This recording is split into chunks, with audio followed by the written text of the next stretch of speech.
Entre l'amant et le bien-aimé, il ne doit y avoir aucun voile. Tu es ton propre voile.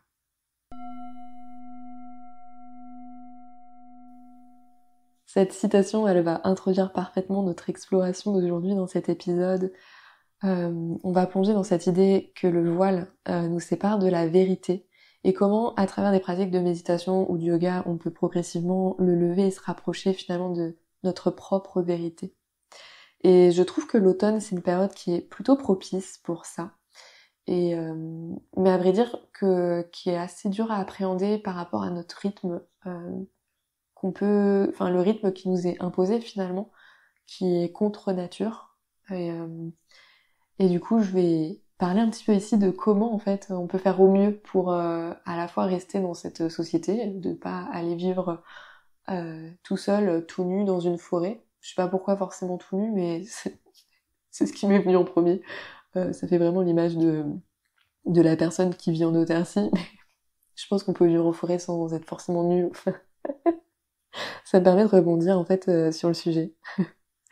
Cet été, je suis allée dans un camping qui était mi-naturiste, mi-textile, enfin en fait qui était ouvert à tout. Et ça, c'est vraiment un gros pari. Et en fait, quand j'ai réservé, j'avais pas vu que c'était naturiste friendly. Enfin, j'ai vu que c'était naturiste friendly, mais je savais pas que c'était entre guillemets une norme. Et du coup, le propriétaire m'a dit bon bah, je voulais juste m'assurer que vous soyez bien ouvert à cette idée et que vous soyez bien sympathique à l'égard de cette idée, évidemment, pour que tout le monde puisse se tolérer dans le respect. Et au début, ça m'a fait rire. Je me suis dit, je fais quoi, j'annule ou j'annule pas, parce que moi, j'ai pas forcément envie de me foutre à poil et mon partenaire non plus.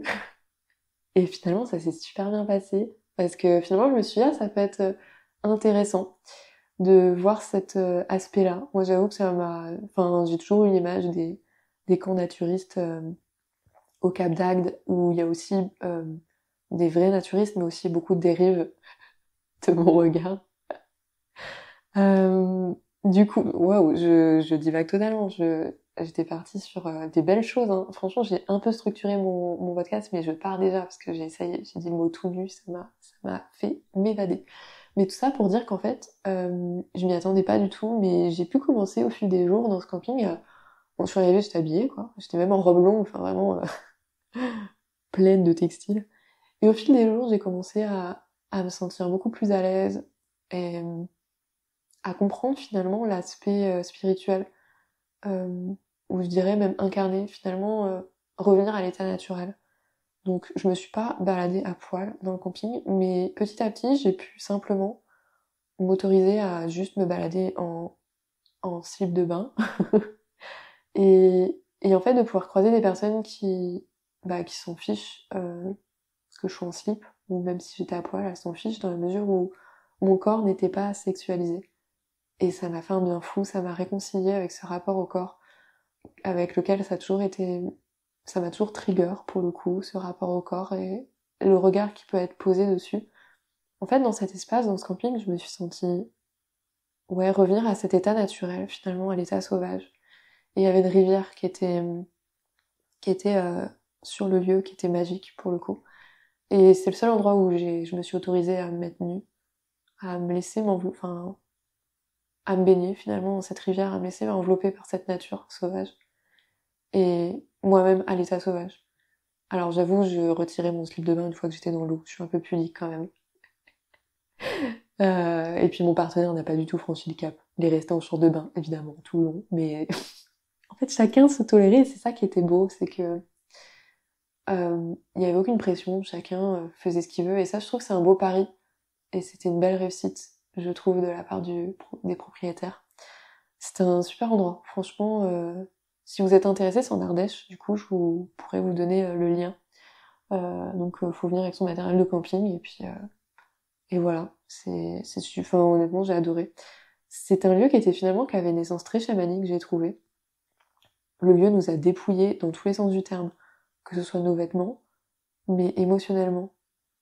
Dans ce lieu, j'ai eu des prises de conscience de fou. J'ai passé 3 jours, mais franchement, j'ai eu un vrai processus. On devait rester 4 jours, mais on voulait rentrer plus tôt pour d'autres raisons. À la base, on s'était déjà dit qu'on rentrerait plus tôt. Et c'est marrant parce que au bout de 3 jours, je sentais que le processus était terminé. et que il était temps de rentrer. Donc j'aurais pu encore rester à flâner sur le lieu, honnêtement, à virevolter à poil près de la rivière. Mais je sentais que c'était terminé, que j'avais fermé un chapitre. Et mon partenaire aussi, à vrai dire. Qu'on a fermé un chapitre et qu'on en a ouvert un ensemble dans ce lieu, qui est franchement devenu cher à notre cœur. Et j'ai hâte d'y retourner. J'espère l'été prochain, parce qu'il faut qu'il fasse beau forcément pour se balader à poil dehors. Je suis un peu frileuse en plus. Voilà. Donc ouais, j'espère l'été prochain. Enfin, on va faire le nécessaire. Si toutefois Dieu veut qu'on aille là-bas, et bah, on y retournera avec fluidité. Donc tout ça pour dire que ouais, la nudité, c'est quelque chose que j'ai revisité depuis un autre espace, un autre regard, et c'était transcendant. Pour revenir à l'automne et au sujet principal de ce podcast, je disais que c'était assez dur, en tout cas moi pour moi, de vivre des saisons comme celle-ci où on est invité à ralentir, donc l'automne et l'hiver, et bah, de rester dans un rythme qui est entre guillemets acceptable pour cette société. Et ce qui me sauve, moi, c'est la méditation, mais aussi les arts créatifs, où je vais prendre le temps pour être dans mon cocon chez moi. Là, en ce moment, je suis à fond dans les sculptures en argile. Je fais des petites sculptures, ou à peindre, ou à lire, à danser. C'est aussi de l'art que de danser. Bon, je danse dans mon dressing, hein, donc voilà, pas de... Vous imaginez pas un spectacle de fin d'année non plus, hein, mais voilà, je mets... je me teste sur de la danse orientale, qui me permet de me reconnecter à mon bassin, ou de la bachata qui me reconnecte à la sensualité, et tout ça dans mon dressing, avec des tutos YouTube. Je me suis pas encore engagée dans des cours, j'avoue, j'ai un planning qui est déjà assez chargé à vrai dire, et j'ai pas la possibilité de me rajouter une activité extrascolaire. Mais de temps en temps, en fait, je me dis bah pourquoi se limiter et finalement danser dans mon dressing sur des vidéos YouTube ou de la musique tout simplement. C'est déjà pas mal en fait. Euh, donc ouais, l'automne c'est là où je vais privilégier ce genre de choses. Et la méditation ça va être franchement, enfin en fait toute l'année, hein. De toute façon c'est un podcast de méditation donc c'est pour ça que j'en fais souvent l'apologie. Mais j'en suis vraiment convaincue, c'est ma bouée de sauvetage pour le coup, hein. Et parfois j'arrive pas à méditer en silence, hein, donc la danse finalement c'est une forme de méditation aussi, hein. Bien évidemment, c'est juste que je dirais que la danse va me préparer pour ensuite m'asseoir en silence et lever ce fameux voile dont je parlais au début. La méditation, c'est un espace de non-savoir, en fait, c'est un état où on peut être véritablement présent, ouvert à la réalité, à la vérité. C'est une façon finalement sereine d'aborder la vérité. C'est pas une façon de s'échapper à la méditation. C'est une façon d'aborder sereinement la vérité, la réalité, les choses telles qu'elles sont.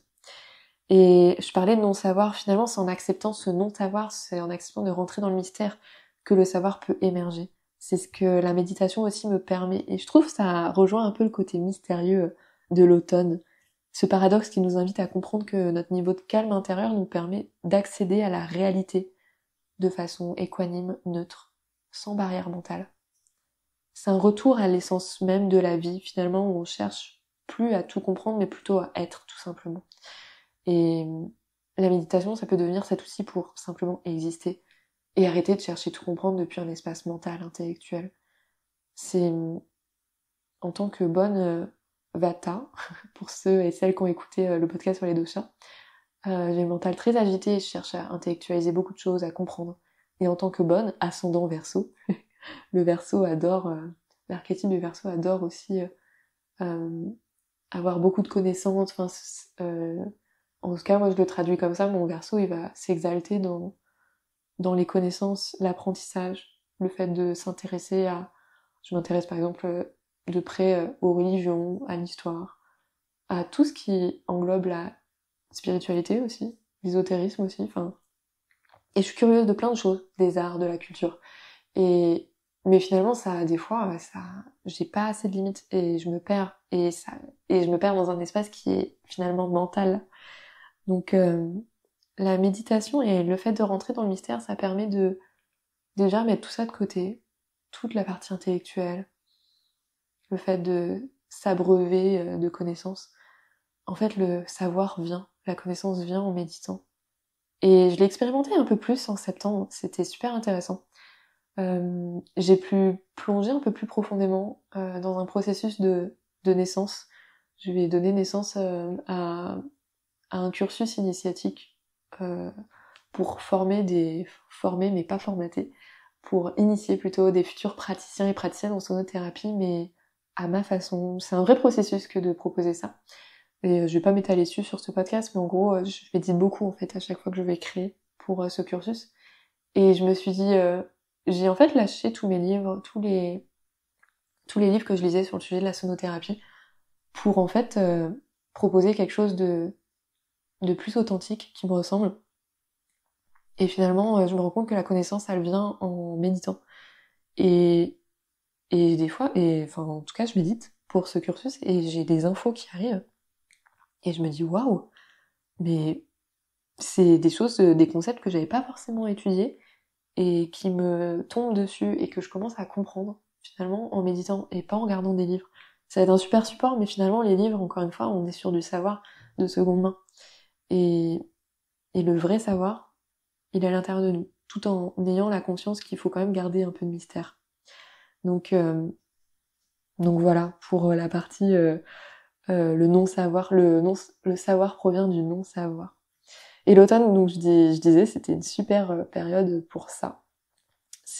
L'automne, c'est une saison de transition qu'on peut voir comme un bardo. Dans le bouddhisme tibétain, on appelle ça des bardos. Donc cet état, en fait, c'est le moment entre deux états, entre deux réalités. Et l'automne, ça incarne parfaitement ça. C'est une période où la nature, elle change, où les feuilles tombent, où nous aussi, nous sommes invités à laisser ce qui nous sert plus. Hein. Vu qu'on n'est pas séparés de la nature, je le disais tout à l'heure, c'est contre nature hein, nos modes de vie actuels. On n'est pas séparés normalement des cycles de la nature. Mais bon, la société nous propose quelque chose une séparation finalement, donc c'est pour ça qu'il y a beaucoup de dissonance, mais on peut en tout cas faire de notre mieux pour revenir tendre vers cette unité à nouveau. Donc dans une société qui nous demande d'être toujours linéaire, performant, productif, comment on peut appréhender la cyclicité naturelle comment ramener cette connexion à la nature dans un quotidien ancré dans des rythmes imposés. Donc je le disais, hein, la méditation. La méditation et profiter de ce bardo qui est l'automne. Donc par exemple on a des lieux aussi qui sont des bardeaux, comme par exemple la plage. C'est un lieu entre terre et mer, entre deux. Le lever de soleil et le coucher de soleil sont des moments de bardeau. En fait, ça va être des instants propices où on peut avoir plus de révélations, en fait. Les énergies sont vraiment différentes. Et bien sûr, l'après-mort, il y a un état de bardo, il y a un entre-deux. En tout cas dans le bouddhisme tibétain, alors je connais pas suffisamment, mais de le peu que je connais, quand l'âme, enfin quand on meurt, il y a tout un processus de désincarnation et ça prend quelques jours.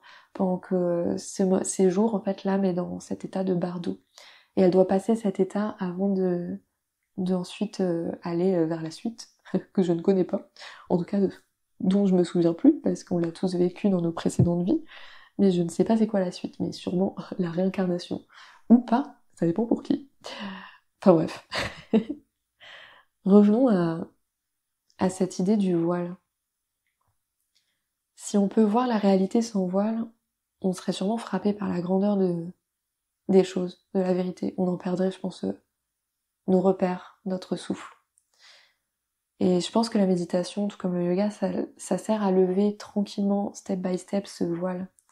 Ça permet de décanter l'esprit, de se calmer, pour qu'on puisse toucher à cet espace de pure conscience. Finalement, c'est pas pour atteindre l'éveil qu'on va méditer, mais plutôt pour être moins choqué quand l'éveil arrivera. C'est c'est ça aussi, il y a les step by step. Et je trouve que l'automne nous propose une étape qui s'apparente à ça. Le yoga, en tout cas, c'est un super outil aussi pour cheminer vers cette unité.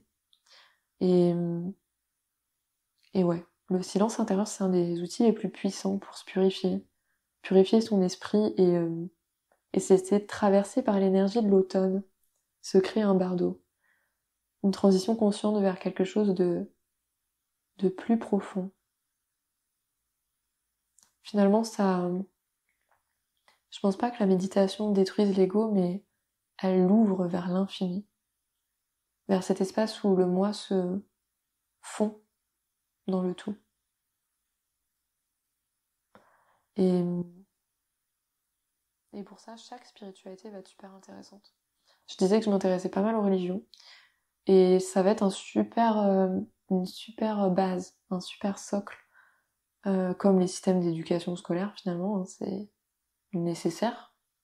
Mais pour dépasser, pour aller au-delà, il faut aller de au-delà. Voilà, c'est là où je voulais en venir. Ça peut être intéressant d'élargir son regard et de pas rester dans, dans ces fondations-là. Ce ne sont que des fondations, mais de mon regard, encore une fois, hein, chaque réalité est convenable et est vraie pour chacun. Je cherche pas à convaincre, je dis juste que la religion, pour moi, ça va être un socle, mais, mais je vais toujours chercher à aller au-delà, comme ce qu'on m'a appris à l'école. Je me suis pas contentée de recevoir l'histoire qu'on m'a racontée, mais je me suis contentée plutôt de lire entre les lignes et puis d'oser aller au-delà pour comprendre que on me raconte pas enfin la totalité, en fait, on me raconte les choses depuis un certain prisme et qui est pas forcément le mien. Aller au-delà des dogmes pour comprendre la nature, la réalité et s'ouvrir à l'infini. Et, et tout à l'heure, je disais que c'était important d'y aller step by step finalement. Et pour ça, aujourd'hui, je pense qu'on a la possibilité de faire beaucoup d'expériences entre guillemets spirituelles. Et il y a beaucoup de raccourcis, de catalyseurs. Et, et c'est un peu la course dans tous les domaines, hein, de suivre des trainings pour, euh, pour évoluer spirituellement, de faire des cérémonies avec des plantes maîtresses, alors qu'on n'est parfois pas prêt pour recevoir ces plantes maîtresses.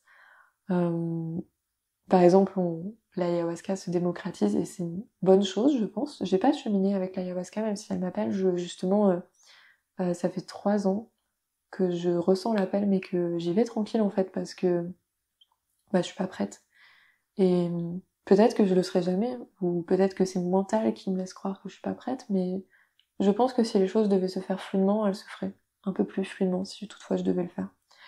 Et, euh, et c'est super parce qu'on a accès à des choses qui ouvrent les portes de la perception et qui peuvent être puissamment curatrices. Mais finalement, que ce soit avec cette plante ou d'autres, c'est des expériences qui peuvent ouvrir des portes, mais il y a toujours une négociation. C'est comme s'il y avait toujours un prix à payer, en tout cas de mon prisme. Euh, si on y va pour vivre des sensations, de l'intensité, euh, si on veut du sensationnel, je dirais, le prix à payer sera peut-être un peu, enfin, trop élevé, en tout cas à mon goût. Elle peut ouvrir une porte, mais du coup en fermer d'autres. Et, et c'est pour ça que c'est super important d'y aller par étapes, que ce soit dans la méditation ou dans les expériences comme celle-ci avec des catalyseurs, euh, des raccourcis. Alors là, je parle pas forcément des plantes médecines, mais pareil, toutes les cérémonies ne se valent pas. Et l'idéal, c'est quand même de le faire avec des personnes qui respectent le sacré de la plante et qui respectent toute la culture qu'il y a autour de ça. Il y a beaucoup de facilitateurs qui ont fait que quelques cérémonies et qui n'ont pas cheminé, c'est le travail de toute une vie selon moi. Et, et voilà, elles se valent pas toutes. Et tout ça pour dire que ça va être un super... alors quand je disais raccourci, c'est pas dans le sens diminutif, mais ça va être un accélérateur, évidemment. Et il n'y a pas que ça. Il y a plein d'autres voies de feu qui permettent d'accélérer. Mais finalement, l'automne, il nous invite à y aller tranquille, que ce soit dans sa vie, mais aussi sur son évolution spirituelle. Faut se dire qu'en fait, dans tous les cas, tous les jours, on avance, à condition, bien sûr, selon moi, d'avoir la volonté d'avancer, hein, de ne pas rester sur son canapé. Après, on peut rester sur son canapé quand même un petit peu, hein, s'autoriser à rester sur son canapé tout en avançant, hein. Le repos, c'est aussi de la productivité.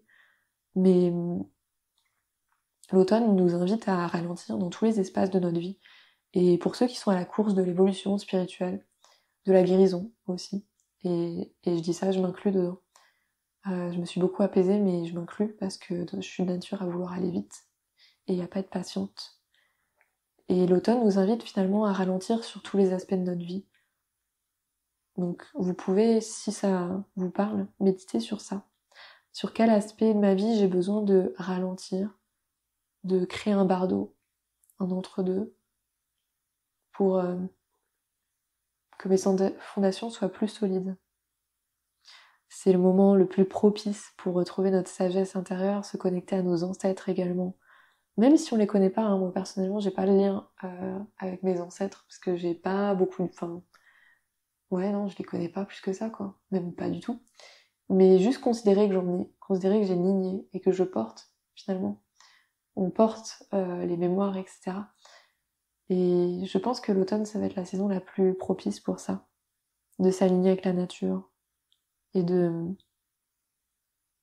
réussir à tout combiner.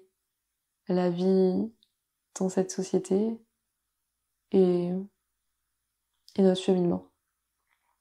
Pour ça, du coup, j'ai préparé une méditation, un yoga nidra spécial automne, où on va prendre le temps de se déposer, de voyager un petit peu intérieurement dans la forêt et de se délester. J'espère que ça vous plaira. Puis si ça vous plaît pas, bah c'est pareil, hein, comme d'hab. J'espère que cet épisode n'était pas trop décousu. Je l'ai structuré, mais j'étais super aérienne encore. Je suis passée du coq à l'âne tout le temps. C'était à mon image. Et des fois, je parlais super vite, je crois. Mais ça, c'est, voilà. L'automne, c'est la saison, justement, Vata en Ayurveda. Et pour ceux qui sont Vata, c'est terrible parce que ça vient aggraver Vata. Et moi, clairement, je suis dedans. J'ai besoin de revenir sur quelque chose de plus apaisé.